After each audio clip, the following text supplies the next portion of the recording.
कहानी की शुरुआत होती है एक बर्बाद हो चुकी दुनिया से। एक ऐसी दुनिया जिसे इंसानों की गलती ने तबाह कर दिया है। वैज्ञानिकों द्वारा बनाया गया एक कृत्रिम वायरस फसलों को नष्ट कर चुका है। पशु मर चुके हैं और करोड़ों लोग इस त्रासदी का शिकार हो गए हैं। अब केवल कुछ ही लोग बचे हैं जो सिटाडेल नामक सुरक्षित बस्तियों में बंद होकर जीवन बिता रहे हैं। लेकिन कुछ लोग अब भी जंगलों और वीरानों में रहकर जिंदा रहने की कोशिश कर रहे हैं। उन्हीं में से एक वेस्पर है। वेस्पर एक समझदार और साहसी लड़की है जो अपने बीमार पिता के साथ एक सुनसान जंगल में रहती है। उसके पिता बहुत गंभीर हालत में हैं और एक मशीन की सहायता से ही सांस ले पा रहे हैं। वेस्पर हर दिन दलदली इलाकों में जाकर अजीब पौधों और कीटों को खोजती है और फिर एक पुराने प्रयोगशाला में उनके ऊपर प्रयोग करती है ताकि अपने पिता का इलाज खोज सके। उसका साथ देता है एक उड़ने वाला यंत्र जिसमें उसके पिता की आवाज और सोच को जोड़ दिया गया है। लेकिन एक दिन एक रहस्यमयी घटना उसके जीवन की दिशा ही बदल देती है। दूसरी तरफ खेत के पास एक डरावना दृश्य सामने आता है। वहां एक भयानक जीव को सबके सामने खड़ा किया गया है। ये कोई आम जीव नहीं, बल्कि सिटाडेल की एक प्रयोगशाला में कृत्रिम रूप से बनाया गया राक्षस है। इसकी पीठ पर एक गहरा, पहचानने वाला जख्म है। वेस्पर के चाचा जोनास, जो इस क्षेत्र का सबसे ताकतवर व्यक्ति है, इस जीव को इंसान मानने से इनकार कर देता है। वह अपने बेटे को हुक्म देता है कि इस राक्षस को बेरहमी से खत्म कर दिया जाए। वेस्पर यह भयावह दृश्य छिपकर देखती है और फिर अपने चाचा जोनास के पास जाकर बताती है कि किसी ने उसके घर का जनरेटर खराब कर दिया है। लेकिन जोनास साफ कहता है कि उसे इस बारे में कुछ नहीं पता और बिना भुगतान के वो उसकी कोई मदद नहीं कर सकता, खासकर अब जब सिटाडेल बीजों की कीमतें बढ़ा रहा है। वेस्पर को पता है कि अगर जनरेटर बंद रहा तो उसके पिता डेरियस की जान जा सकती है। इसलिए वो मजबूरी में अपने खून की थैलियां जोनास को सौंप देती है ताकि वो बदले में उसे बैक्टीरिया दे सके जिससे जनरेटर को फिर से चालू किया जा सके। जब वेस्पर का खून लिया जा रहा होता है, जोनास उसे समझाने की कोशिश करता है कि वो और उसके पिता गांव के बाकी लोगों के साथ आकर रहें। लेकिन वेस्पर जानती है कि उसका चाचा एक खुदगर्ज और चालाक इंसान है। वो झुकने वालों में से नहीं और साफ कहती है कि वो अकेले ही रहना पसंद करेगी जब तक इस दुनिया से बाहर निकलने का रास्ता ना मिल जाए। लेकिन जब खून इकट्ठा हो जाता है तो जोनास अपना वादा तोड़ देता है। वह कहता है कि वेस्पर को 2 दिन इंतजार करना होगा क्योंकि पहले उसे वो खून सिटाडेल में बेचकर कुछ कमाना है। अब मुश्किल ये है कि डेरियस इतने वक्त तक जिंदा नहीं रह सकते। बिना ऊर्जा के उनकी जिंदगी खतरे में है और ये बात वेस्पर को तोड़ देती है। लेकिन वो हार मानने वाली नहीं। अपने पापा को बचाने के लिए वेस्पर चुपके से जोनास के गोदाम में घुस जाती है और वहां से जरूरी बैक्टीरिया चुराने की कोशिश करती है। इस मिशन में उसकी मदद करता है जोनास का बेटा एड, जो चुपचाप निगरानी रखता है। इसी दौरान वेस्पर मौका देखकर कुछ बीज भी उठा लेती है जो ग्रीन हाउस में लगाए जा रहे थे। मगर जैसे ही वो घर लौटती है, उसके पिता डेरियस को जब ये बात पता चलती है, वो चिंतित हो जाते हैं। डेरियस उसे साफ आदेश देते हैं कि वो बीज तुरंत वापस कर दें। अगर जोनास को इसका पता चला तो बहुत बड़ी मुसीबत खड़ी हो सकती है। तो वेस्पर साफ जवाब देती है, मैं कोई ना कोई तरीका निकाल लूंगी इन बीजों को उपजाऊ बनाने का। उसे पूरा विश्वास है कि अगर वो ऐसा कर पाई तो सिटाडेल उसे अपनी प्रयोगशालाओं में काम करने के लिए बुलाएगा और तभी उसकी जिंदगी बदल सकेगी। कुछ देर बाद वेस्पर जंगल के रास्ते से गुजर रही होती है। तभी उसे एक औरत का शरीर दिखाई देता है जो सिटाडेल की लगती है। लेकिन हैरानी की बात यह होती है कि उस औरत की रगों में खून बह रहा होता है और वहां की जहरीली पौधों की बेलें उसका खून चूस रही थीं। वेस्पर जल्दी से समझ जाती है कि ये औरत अभी पूरी तरह मरी नहीं है। वो हिम्मत करके उन बेलों को हटाती है और उसे अपने घर खींच कर ले जाती है। घाव पर दवा लगाने के बाद कुछ समय में वो औरत होश में आती है। उसका नाम है कैमिलिया। वो उठने की कोशिश करती है लेकिन उसका पैर बुरी तरह जख्मी होता है और वो जमीन पर गिर पड़ती है। वो वेस्पर से पूछती है, वो आदमी कहाँ है जो मेरे साथ था? वेस्पर कहती है, जब मैंने तुम्हें देखा तुम अकेली थी, कोई भी साथ नहीं था। कैमिलिया घबरा जाती है क्योंकि वो अपने पिता इलियास की तलाश में थी। बताती है कि जिस हवाई जहाज नुमा ग्लाइडर से वे दोनों आ रहे थे वो जंगल में गिर गया था। हो सकता है कि उसके पिता घायल हों, लेकिन कैमिलिया खुद चल नहीं सकती, इसलिए वो वेस्पर से मदद मांगती है। वो कहती है, अगर तुम मेरी मदद करोगी तो मैं इसका इनाम जरूर दूंगी। वेस्पर वादा करती है कि जैसे ही अगली सुबह सूरज निकलेगा वो इलियास को ढूंढने निकलेगी। रात को वेस्पर खाना बनाती है और कैमिलिया को अपने पिता डेरियस से मिलवाती है। वह बताती है कि डेरियस एक समय सिटाडेल की सेना में काम करते थे, लेकिन एक दुर्घटना के बाद वो अपाहिज हो गए और अब एक उड़ते हुए रोबोट ड्रोन के जरिए ही संवाद करते हैं। ये सुनकर कैमिलिया भावुक हो जाती है और कहती हैं, मैं तुम्हें और तुम्हारे पिता को सिटाडेल लेकर चलूंगी। वहां पर हम तुम्हारे पापा की जिंदगी को थोड़ा बेहतर बना पाएंगे। लेकिन तभी अचानक डेरियस के शरीर में तेज झटके लगने लगते हैं। उन्हें दौरा पड़ जाता है। वे इस पर घबरा जाती है और उन्हें पकड़ने की कोशिश करती है। तभी कैमिलिया अपनी रहस्यमयी शक्ति का इस्तेमाल करती है। कुछ ही पलों में वो डेरियस को शांत करके सुला देती है। अगली सुबह जैसे ही वेस्पर अपने वादे के अनुसार एलियास को ढूंढने के लिए निकलती है, कैमिलिया इस मौके का फायदा उठाकर घर के हर कोने को देखने लगती है। वो हैरान रह जाती है, क्योंकि उसने कभी नहीं सोचा था कि सिटाडेल से बाहर लोग इतनी कठिन जिंदगी जीते हैं। उधर जंगल में चलते हुए वेस्पर को ग्लाइडर का मलबा मिल जाता है। वो सावधानी से उसके अंदर झांकती है और पाती है कि एलियास अब भी वहीं जिंदा फंसा हुआ है। लेकिन तभी वहां पहुंच जाता है उसका चाचा जोनास अपने बेटों के साथ। जैसे ही वो देखता है कि एक सिटाडेल का नागरिक मुसीबत में है, उसके मन में बदले की आग जल उठती है। वेस्पर उसे रोकने की कोशिश करती है, प्लीज उसे मत मारो, लेकिन वो अपनी जिद पर अड़ा रहता है और फिर एलियास की बेरहमी से हत्या कर दी जाती है। इस खौफनाक दृश्य को वेस्पर अपनी आंखों से देखती है, लेकिन कुछ कर नहीं पाती। इसके बाद उसे मजबूरन जोनास की मदद करनी पड़ती है, एलियास की लाश को छिपाने के लिए। उस पल के बाद वेस्पर का सिटाडेल पहुंचने का सपना टूट जाता है। जब वो घर लौटती है तो अपने पिता डेरियस के कहे अनुसार कैमिलिया से झूठ बोलती है। जंगल में कोई नहीं मिला। वो ये भी बताती है कि पास के एक पड़ोसी के पास कम्युनिकेशन डिवाइस है, जिससे सिटाडेल को इस हादसे की सूचना दी जा सकती है। वेस्पर जानती है कि कैमिलिया को खुद पर भरोसा दिलाने के लिए उसे कुछ खास दिखाना होगा। इसलिए वो उसे लेकर जाती है अपनी गुप्त प्रयोगशाला में, जहां वो दवाइयों वाले पौधों पर रिसर्च करती है। ये पौधे उसने खुद जेनेटिक रिकम्बिनेशन से बनाए हैं। इतनी जीवन शक्ति और विज्ञान को देखकर कैमिलिया बहुत प्रभावित होती है।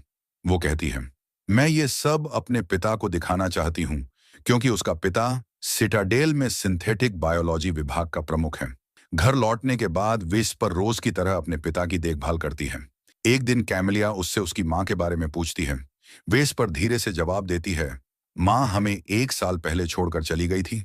वो बताती है कि उसकी माँ उन लोगों के साथ चली गई थी जो बिना किसी ठिकाने के रहते हैं, कबाड़ इकट्ठा करते हैं और चेहरे पर कपड़ा बांधकर यहाँ वहां घूमते रहते हैं। वेस्पर को लगता है कि उसकी माँ इस कठोर जीवन से थक चुकी थी और एक दिन बस चुपचाप चली गई। ये कहानी सुनकर कैमिलिया को एहसास होता है कि वेस्पर अंदर से कितनी टूटी हुई है। वो उसे सांत्वना देने की कोशिश करती है। वेस्पर मुस्कुराकर एक पुरानी किताब निकालती है, जो वो लंबे समय से अलमारी में छुपाकर रखे हुए थी। उस किताब में धरती की पुरानी तस्वीरें थीं, हरियाली, जानवर और एक खुशहाल दुनिया की झलक। धरती पर जब से वो खतरनाक बीमारी फैली है, जिसने लगभग सारी जिंदगी को खत्म कर दिया, तब से ज्यादातर जानवरों की प्रजातियां भी गायब हो चुकी हैं। वेस्पर के लिए ये सब अब सिर्फ कहानियों जैसा है। वो सोचती है, क्या वाकई कभी ये जानवर धरती पर थे भी? क्योंकि उसकी आंखों ने तो बस उजड़ी हुई दुनिया ही देखी है। लेकिन कैमिलिया, जो वेस्पर से कुछ दशक पहले पैदा हुई थी, उसे यकीन दिलाती है कि हाँ, ये सारे जानवर सच में होते थे। वो हर जानवर की शक्ल और आवाज के बारे में विस्तार से बताती है। दोनों मिलकर उन जानवरों की आवाजें निकालकर हंसने लगती हैं। इसी बीच वेस्पर पूछती है कि आखिर क्यों सिटाडेल वाले लोग आम लोगों को अपने साथ नहीं रखते। इस पर कैमिलिया कहती है कि अगर सरकार सबको सिटाडेल में ले ले तो वहां संसाधन कम पड़ जाएंगे और सबका गुजारा मुश्किल हो जाएगा। अगले दिन वेस्पर जोनास के फार्म में घुस जाती है ताकि उसका कम्युनिकेटर चुरा सके, लेकिन उसके पापा का रोबोट ड्रोन पकड़ में आ जाता है। जब जोनास पूछता है कि वो वहां क्यों आई, तो वेस्पर कहती है कि वो तो बस अपने खून का भुगतान लेने आई थी। लेकिन जोनास को इस पर यकीन नहीं होता, क्योंकि उसे पता है कि वेस्पर ने उसके बीज चुराए हैं। गुस्से में आकर वो ड्रोन का एक जरूरी पार्ट निकाल देता है, जिससे वो उड़ नहीं सकता। जब ड्रोन पानी में गिरता है तो वेस्पर उसे निकालने जाती है और वहीं पास में उसे जोनास के बेटे एड की लाश दिखती है। बीज चोरी वाली रात एड पहरे पर था, लेकिन उसने जानबूझकर वेस्पर को जाने दिया ताकि वो मुसीबत में न पड़े। लेकिन उसकी यही चूक उसकी जान ले बैठी और उसके अपने पिता ने उसे मार डाला। उसी वक्त वेस्पर को कुछ लड़कों के कदमों की आवाज सुनाई देती है। वो समझ जाती है कि जोनास के लड़के उसका पीछा कर रहे हैं। भागने की कोशिश में वो पकड़ी जाती है। लड़के उसके हाथ पर एक डिवाइस से निशान लगाकर वहां से चले जाते हैं। वेस्पर जैसे तैसे घर लौटती है, जहां कैमिलिया उसका इंतजार कर रही होती है। वो बताती है कि उसकी चोटें अब ठीक हो गई हैं और अब वो बाहर जाकर अपने पिता को ढूंढ सकती है। वेस्पर ये सुनकर आखिरकार सच्चाई बता देती है कि एलियास अब इस दुनिया में नहीं रहा। ये सुनकर कैमिलिया को यकीन नहीं होता और वो वेस्पर से कहती है कि उसे लाश दिखाए। जब वो नदी में अपने पिता को पानी में तैरता हुआ देखती है तो वो टूट जाती है और रोने लगती है। उसे इस हालत में देखकर वेस्पर नदी में उतरती है और उसे किनारे पर खींच लाती है ताकि वो उसे थोड़ा संभाल सके। तभी वेस्पर की नजर कैमिलिया की पीठ पर बने एक अजीब निशान पर जाती है और उसे पता चलता है कि कैमिलिया कोई आम इंसान नहीं है। दरअसल कैमिलिया एक जगह है जिसे एलियास ने बाकी लोगों से अलग बनाया था। वो दोनों सिटाडेल से भाग रहे थे और जंगल में गिर गए थे, इसलिए उनकी मदद के लिए कोई नहीं आया। कैमिलिया बताती है कि एक होशियार जग को पालना सिटाडेल में बड़ा जुर्म माना जाता है, इसीलिए गार्ड्स उसे मारना चाहते थे ताकि एलियास की वफादारी खत्म हो जाए। एलियास ने किसी दूसरी सिटाडेल से डील की थी ताकि उन्हें वहां शरण मिल सके, लेकिन वो वहां पहुंच ही नहीं पाए। ये सुनकर वेस्पर को समझ आता है कि कैमिलिया का असली इरादा उसे सिटाडेल ले जाने का कभी था ही नहीं। उसे महसूस होता है कि उसके साथ धोखा हुआ है और वो गुस्से से भर जाती है। घर पहुंचकर वेस्पर अपने पापा के ड्रोन की मरम्मत करती है और उन्हें सब कुछ बता देती है। जब डेरियस को पता चलता है कि अब वेस्पर के सिटाडेल जाने की कोई उम्मीद नहीं बची, तो वो उसे सलाह देते हैं कि अब भाग जाना ही ठीक रहेगा, क्योंकि अब जोनास उसे अपनी गुलाम मानता है। लेकिन वेस्पर अपने पिता को छोड़कर कहीं जाने को तैयार नहीं होती। वो सोचती है कि शायद वो कैमिलिया को जोनास के हवाले कर दे और बदले में अपनी आजादी पाले। लेकिन ठीक उसी वक्त पास वाले कमरे में कैमिलिया एक चाकू उठा लेती है, क्योंकि अब जब उसका मालिक चला गया है तो उसे जिंदगी में कोई मकसद नहीं दिखता। वो सब खत्म करना चाहती है। लेकिन जैसे ही वो ऐसा करने वाली होती है, वेस्पर वक्त पर वहां पहुंच जाती है और उसे रोक लेती है। कैमिलिया की आंखों में मायूसी देखकर वेस्पर उससे कहती है कि मुश्किल वक्त में हार मान लेना कोई हल नहीं है। अगर दोनों मिलकर साथ दें तो हर परेशानी का रास्ता निकाला जा सकता है। उसी रात वेस्पर कैमिलिया के डीएनए का सैंपल जांचती है और पाती है कि उसकी कोशिकाओं में कई न्यूक्लियस हैं। जब वेस्पर कोई खास सफलता नहीं पाती तो कैमिलिया उसे खुश करने के लिए एक प्यारा सा गाना बजाती है, जैसे वो अपने मालिक एलियास के लिए बजाया करती थी। वेस्पर उदास होकर कहती है कि उसके पास वैसी टेक्नोलॉजी नहीं है जैसी एलियास के पास थी। तब कैमिलिया बताती है कि वो खुद कभी सिटाडेल में नहीं रहना चाहती थी, क्योंकि वहां की जिंदगी जमी हुई झील की तरह ठंडी और अकेली है। वहां लोग हमेशा जिंदा रहने की कोशिश में जीना ही भूल जाते हैं। जब कैमिलिया गाना बजा रही होती है, तभी वेस्पर नोटिस करती है कि उसकी कोशिकाएं संगीत पर रिएक्ट कर रही हैं और उनके न्यूक्लियस अचानक बंटने लगते हैं। फिर जब वो बीज से निकले लिक्विड को कोशिकाओं में डालती है तो देखती है कि सारे न्यूक्लियस आपस में मिल जाते हैं। यहीं से उसे यह समझ आता है कि बीजों को एक्टिवेट करने का यही तरीका है जिससे वो उपजाऊ बन सकते हैं। इस खोज से खुश होकर वेस्पर कहती है कि अब उन्हें कभी भूखा नहीं रहना पड़ेगा। कैमिलिया भी समझ जाती है कि यही एलियास की असली रणनीति थी। बीजों का ये रहस्य सिटाडेल को सौंपकर वो वहां शरण लेना चाहता था। ये सुनकर डेरियस कैमिलिया से कहता है कि वो वेस्पर को सिटाडेल लेकर जाए, शायद वहां उसे रहने की इजाजत मिल जाए। लेकिन वेस्पर जानती है कि उसके पास अपने पिता को साथ ले जाने के लिए संसाधन नहीं है, इसलिए वो उसे छोड़ना नहीं चाहती। फिर वो अपने पुराने लैब की तरफ दौड़ती है ताकि डेरियस को जंगल तक ले जाने का कोई तरीका ढूंढ सके। लेकिन उसी दौरान जोनास वहां पहुंच जाता है। कैमिलिया को देखकर वो उसे अपने साथ ले जाने की कोशिश करता है, लेकिन कैमिलिया साफ मना कर देती है। जोनास अपने भाई डेरियस की जान बचाने वाले उपकरणों को तोड़ने की धमकी देता है। अपने दोस्त डेरियस की जान बचाने के लिए कैमिलिया मान जाती है और जोनास के साथ जाने को तैयार हो जाती है। लेकिन जैसे ही वो जाने लगती है, जोनास को पता चलता है कि वो एक जग है, यानी एक बनाया गया जीव, और वो उसे अपना गुलाम बनाने की कोशिश करता है। तभी वेस्पर वहां पहुंचती है और चाकू से अपने अंकल पर वार करती है, लेकिन जोनास बच जाता है और वेस्पर को मारता है। अपनी बेटी को खतरे में देखकर डेरियस ड्रोन से हमला करता है, मगर जोनास उसे एक घूंसे से बेहोश कर देता है। जैसे ही जोनास वेस्पर को मारने वाला होता है, कैमिलिया उसकी गर्दन पर चाकू रख देती है, लेकिन जोनास उसे दीवार से धक्का दे देता है। तभी वेस्पर उठती है और स्टूल से जोनास को मारती है। जब जोनास फिर उठता है, कैमिलिया उसके हाथ पर वार करती है और वेस्पर फिर से उसकी गर्दन पर चाकू रख देती है। मगर इस बार वेस्पर उसे मारने की बजाय एक सौदा करती है। अगर जोनास उसकी मदद करेगा तो उन्हें हमेशा खाने के लिए खाना मिलेगा। जोनास झूठा दिखावा करता है कि वो मदद करेगा, लेकिन घर जाकर वो सिटाडेल से संपर्क करता है और उन्हें बता देता है कि कैमिलिया कहाँ छिपी है। शाम को जब वेस्पर अपने रिसर्च में लगी होती है, सिटाडेल से एक जहाज आता है और जहरीले पौधों की चादर घर में फैलने लगती है। जहरीली परत पूरी जमीन को ढक देती है और वेस्पर और कैमिलिया को अपनी सांस रोकनी पड़ती है ताकि जहरीला पराग अंदर ना चला जाए।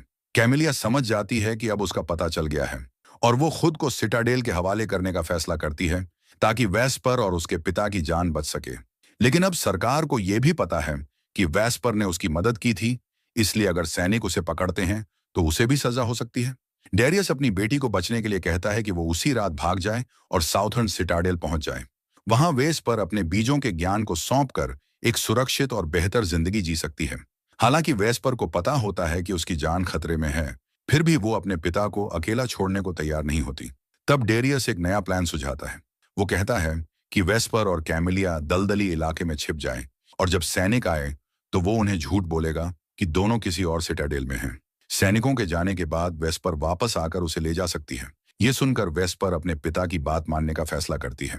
उधर डेरियस अपने ड्रोन की मदद से कैमिलिया से बात करता है और उसे वेस्पर का ख्याल रखने को कहता है, क्योंकि उसे पता है कि वो सुबह तक जिंदा नहीं रहेगा। सुबह होते ही एक ग्रुप सैनिकों का डेरियस के घर पर हमला करता है और दूसरा ग्रुप जोनास के पीछे जाता है। धोखेबाज जोनास को एक ही गोली में मार दिया जाता है। डेरियस को भी मारने ही वाले होते हैं कि वो अपने ड्रोन से एक जबरदस्त धमाका करता है और कुछ सिटाडेल सैनिकों को भी अपने साथ खत्म कर देता है। वेस्पर जब अपना घर जलते हुए देखती है तो वो दुख और गुस्से में दौड़ती है अपने पिता को बचाने, लेकिन कैमिलिया उसे पकड़ लेती है और रोक लेती है। वेस्पर पूरी तरह टूट जाती है और कैमिलिया उसे गले लगाकर उसे संभालने की कोशिश करती है, लेकिन इस वक्त वेस्पर के दर्द को कोई शब्द नहीं रोक सकते। तभी दोनों देखते हैं कि एक सैनिक उनकी तरफ आ रहा है। वो भागती हैं और जंगल में छिप जाती हैं। वेस्पर को अपने इलाके की अच्छी जानकारी होती है, इसलिए वो जहरीले पौधों से बच जाती है, लेकिन पीछा कर रहा सैनिक फंस जाता है और मारा जाता है। उस सैनिक से पीछा छुड़ाने के बाद दोनों झाड़ियों में छिप जाती हैं और वेस्पर देखती है कि एक और दुश्मन आ रहा है, लेकिन अपने साथी का हाल देखकर दूसरा सैनिक अब सतर्क हो जाता है और पौधों से दूरी बनाए रखता है। जब दुश्मन का ध्यान कहीं और होता है, वेस्पर जंगल में रेंगते हुए चुपचाप दूसरी दिशा में कैमिलिया को ले जाती है, लेकिन रास्ते में जैसे ही एक पौधा किसी की आहट महसूस करता है, वो अपनी रक्षा में एक अजीब आवाज निकालता है, जिससे सैनिक सतर्क हो जाता है और वेस्पर को पकड़ लेता है। अपने दोस्त को बचाने के लिए कैमिलिया खुद को सौंपने का फैसला करती है। वेस्पर उसे बचाने दौड़ती है, लेकिन दोनों को धक्का देकर गिरा दिया जाता है। तभी वेस्पर सैनिक के हेलमेट पर कीचड़ फेंकती है और उसकी बंदूक छीन लेती है, लेकिन सैनिक समझ जाता है कि वेस्पर को बंदूक चलानी नहीं आती। वो चाकू निकालकर उसकी तरफ बढ़ता है, लेकिन तभी कैमिलिया उस पर हमला कर देती है। वेस्पर उस बंदूक को जहरीले पौधों के बीच फेंक देती है और जमीन पर लेट जाती है। उसे पता होता है कि वो सैनिक अब जिंदा नहीं बचेगा। राहत महसूस करते हुए वेस्पर कैमिलिया को गले लगा लेती है और दोनों दक्षिण की ओर बढ़ने लगती हैं। लेकिन रास्ते में कैमिलिया को सिटाडेल की ओर जहाजों की आवाज सुनाई देती है। वो समझ जाती है कि जब तक वो पकड़ी नहीं जाती, सैनिक वेस्पर का पीछा नहीं छोड़ेंगे। अपनी दोस्त की जान बचाने के लिए कैमिलिया खुद को फिर से बलिदान करने का फैसला करती है। ये सुनते ही वेस्पर डर जाती है और रोते हुए कैमिलिया से कहती है कि उसे अकेला मत छोड़ो। उसे चुप कराने के लिए कैमिलिया अपने खास ताकतों का इस्तेमाल करती है और वेस्पर को सुला देती है। फिर वो सूखे पत्तों से उसे छिपा देती है ताकि कोई उसे देख न सके। कई घंटे बाद वेस्पर की नींद खुलती है और वो खुद को अकेला पाती है। वो सिटाडेल की ओर जाने के बजाय अपने पुराने घर लौट जाती है, लेकिन वहां उसे सिर्फ जले हुए लकड़ियों और राख का ढेर मिलता है। वही घर जहां उसने अपनी पूरी जिंदगी बिताई थी। अपने पिता और कैमिलिया के खोने का गम झेलते हुए वेस्पर जमीन में कुछ गड्ढे खोदती है और उन बीजों को बो देती है जिन्हें उसने कामयाबी से खोला था, इस उम्मीद में कि एक दिन ये बीज अंकुरित होंगे और नई जिंदगी को जन्म देंगे। अचानक वेस्पर को किसी के आने की आहट सुनाई देती है और वो तुरंत सतर्क हो जाती है, लेकिन तभी उसके सामने जोनास के कुछ बच्चे आ जाते हैं। अब जब उनके पिता नहीं रहे तो उनके पास कोई ठिकाना नहीं होता, इसलिए वो वेस्पर के साथ चलने का फैसला करते हैं। रास्ते में वेस्पर को एक तीर्थयात्री महिला मिलती है और वो अपने इन नए साथियों के साथ उस महिला के पीछे पीछे चल पड़ती है। धीरे धीरे रास्ते में उनकी मुलाकात और भी बेघर लोगों से होती है और उनका साथ बढ़ता चला जाता है। सफर करते करते वे एक ऐसे गांव पहुंचते हैं जहां हर कोई चेहरे पर कपड़ा बांधे होता है। वहां वेस्पर एक बड़ी लकड़ी की इमारत देखती है और ये जानने के लिए कि ऊपर क्या है, वो चढ़ाई शुरू कर देती है। ऊपर पहुंचकर जब वो किनारे खड़ी होती है तो उसके सामने दो रास्ते होते हैं। एक रास्ता जाता है सिटाडेल की तरफ, जहां अत्याधुनिक संसाधन हैं, और शायद कैमिलिया भी वहीं कैद है। दूसरा रास्ता उस नई दुनिया की ओर ले जाता है जहां वेस्पर अपनी जिंदगी फिर से शुरू कर सकती है, बिना किसी बंदिश के, उन्हीं उपजाऊ बीजों के साथ जिन्हें उसने सफलता से तैयार किया है। अब वेस्पर कौन सा रास्ता चुनेगी, ये रहस्य बना रहता है। तो आपको ये फिल्म कैसी लगी, कमेंट में जरूर बताइए। और अगर वीडियो पसंद आया हो तो एक प्यारा सा लाइक ठोक दो और चैनल को सब्सक्राइब करना न भूलें, ताकि अगली बार फिर मिलें एक नई कहानी के साथ।